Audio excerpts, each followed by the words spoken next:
सिंह बेटियां फरोख्त कर देना हमसे पसमानदा माशरू में कोई अचंभे की बात नहीं। ऐसी ही एक नौ उम्र लड़की की उम्र रसीदा वडेरे के साथ शादी की एक कहानी सामने आई है जिससे इंसानियत शर्मा कर रह गई है।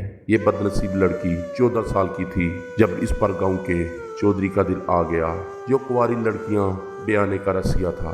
लड़की की मां ने इस वडेरे के साथ अपनी बेटी का सौदा कर लिया और इसे यकीन दिलाया कि इसकी बेटी कुंवारी है, बेटी जिसे इसकी माँ बाप ने पैदाइश के बाद कबूल ही नहीं किया था और इसके साथ हमेशा से जानवरों जैसा सलूक करते आ रहे थे।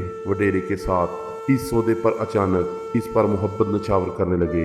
लड़की अपनी कहानी बयान करते हुए लिखती है कि जब मेरी माँ ने मेरा सौदा कर लिया तो शादी की तैयारियां शुरू हो गई।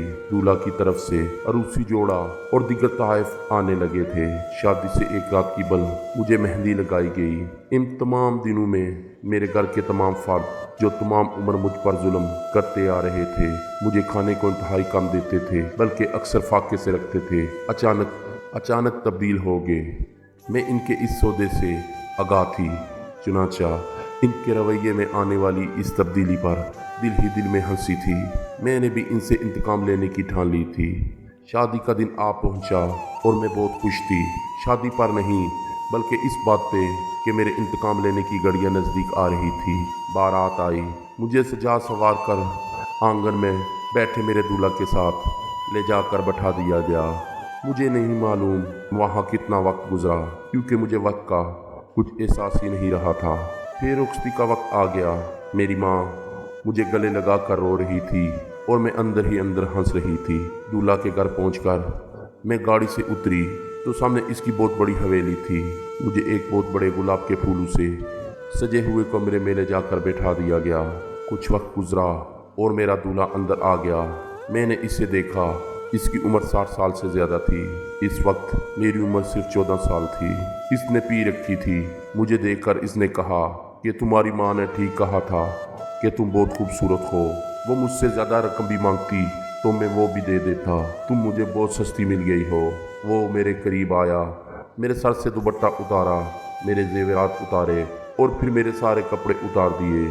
मैंने कोई रद्द अमल जाहिर नहीं किया। इसके बाद इसने मुझे उठाकर खड़े होने को कहा। वो मेरे एक एक अज़ू को आंखें फाड़ फाड़ कर देख रहा था। वो मुझे नहीं बल्कि अपनी खरीदी हुई चीज़ को देख रहा था कि कहीं इसकी रकम ज़ाया तो नहीं गई।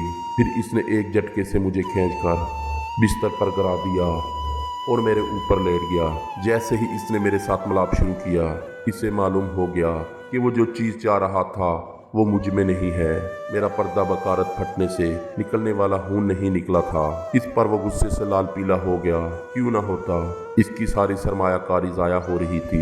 इससे यही एक चीज़ तो चाहिए थी जो इस सौदे का सुनने के बाद मैंने अपने घर वालों से इंतकाम लेने के लिए अपने हाथों से खत्म कर दी थी। मैं जानती थी कि इसके बाद क्या होगा। ये वडेरा मेरी माँ को सज़ा देगा और यही एक वो चीज़ थी जो मैं चाहती थी। यूं मेरा इंतकाम पूरा हो गया।